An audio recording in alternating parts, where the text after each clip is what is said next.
राजस्थान में होने वाले विधानसभा चुनाव से पहले अशोक गहलोत और सचिन पायलट की सुलह में कौन मजबूत हुआ, ये बड़ा सवाल है। कांग्रेस हाईकमान ने दोनों नेताओं के बीच सुलह का दावा तो किया, लेकिन समझौते का कोई फॉर्मूला मीडिया को क्यों नहीं बताया गया, ये भी सवालों के घेरे में रहा है। क्या पायलट और गहलोत के बीच सियासी जंग अब भी जारी है? क्या सच में कांग्रेस आलाकमान ने दोनों नेताओं के बीच हुए विवाद का सुलह या समाधान निकाल लिया है? क्या आलाकमान ने सचिन पायलट की सभी मांगें मान ली हैं? क्या सचिन पायलट फिर से प्रदेश अध्यक्ष बनेंगे? सचिन पायलट मान गए हैं या अभी भी सुलग रही है चिंगारी? राजस्थान में आगे क्या होगा? सबसे बड़ा सवाल जो अभी भी लोगों के जहन में बना हुआ है, क्या दोनों नेता साथ मिलकर चुनाव लड़ेंगे? राजस्थान में इस साल के आखिर में विधानसभा चुनाव होने हैं। इसके लिए अभी से राजनीतिक दलों ने तैयारियां शुरू कर दी हैं। हर बार की तरह लड़ाई कांग्रेस और भाजपा के बीच हो सकती है। एक और भाजपा सत्ता वापसी की कोशिश कर रही है, तो दूसरी ओर कांग्रेस भी आंतरिक लड़ाई से उभर कर राज बदलने का रिवाज बदलने की कोशिश कर रही है। इसी कोशिश के तहत बीते दिनों अशोक गहलोत और सचिन पायलट की हाईकमान के सामने पेशी हुई। दोनों के बीच तकरार खत्म करने के लिए कांग्रेस अध्यक्ष मल्लिकार्जुन खड़गे, राहुल गांधी, केसी वेणुगोपाल समेत कांग्रेस के कई दिग्गज नेताओं की मौजूदगी में करीब 4 घंटे तक बैठक चली। इस बैठक में गहलोत और पायलट भी मौजूद रहे। इसके बाद दोनों केसी वेणुगोपाल के साथ बाहर आए।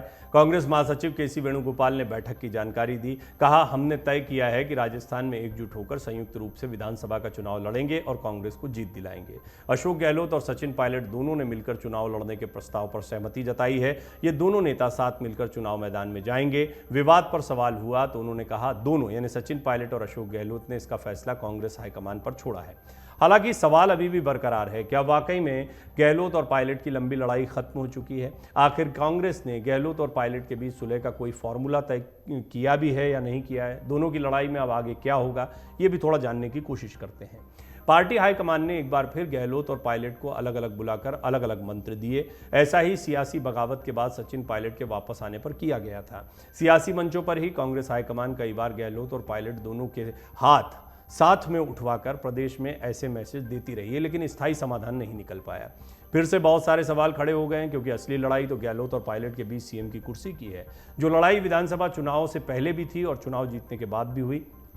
गहलोत के सीएम बनने के बाद से ही पायलट हमेशा उनसे खफा ही रहे हैं। सूत्र बताते हैं कि सचिन पायलट ने 3 मांगे रखी थी। इन मांगों पर भी कोई ठोस आश्वासन पायलट को नहीं मिला है। आखिर हाईकमान क्यों नहीं कर पा रहा है स्थायी समाधान? अशोक गहलोत और सचिन पायलट दोनों ही राजस्थान कांग्रेस के कद्दावर नेता हैं। दोनों अपने अपने विधायकों और प्रदेश की जनता पर अच्छी पकड़ रखते हैं। ऐसे में कांग्रेस हाईकमान दोनों नेताओं में से किसी को नाराज नहीं करना चाहता। सचिन पायलट और उनके गुट के विधायक 2020 में सियासी बगावत कर चुके हैं। इसके बाद पायलट को सीएम बनाए जाने के विरोध में गहलोत गुट के विधायक और मंत्री सामूहिक इस्तीफा दे चुके हैं। कांग्रेस हाईकमान विधानसभा चुनाव से पहले इस तरह का कोई भी फैसला नहीं लेना चाहता जिससे दोनों में से कोई भी नेता, उनके गुट के विधायक इससे नाराज हों।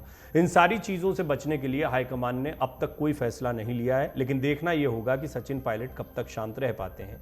राजनीतिक विश्लेषकों का कहना है कि पायलट और गहलोत के बीच की यह लड़ाई कोई नई बात नहीं है। दोनों का अलग अलग गुट है जो एक दूसरे पर हमला करने का कोई मौका नहीं छोड़ता है। अभी यह देखना होगा कि आखिर दोनों के बीच सुलह के लिए फॉर्मूला क्या बन रहा है।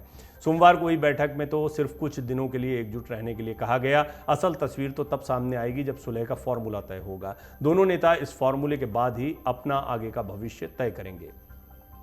राजनीतिक विश्लेषकों की माने तो सचिन पायलट ने हाईकमान से साफ बोल दिया है कि वो गहलोत की अगुवाई में काम नहीं कर सकते हैं। ऐसे में पार्टी कर्नाटक का फॉर्मूला यहां भी लागू कर सकती है। दोनों को चुनाव तक शांत रहने के लिए कहा जा सकता है। अगर चुनाव बाद पार्टी को बहुमत मिलता है तो पद पर बात होगी। मन से उजाला कर चले, मन से उजाला कर चले, एक अमर उजाला कर चले, उजाला कर चले।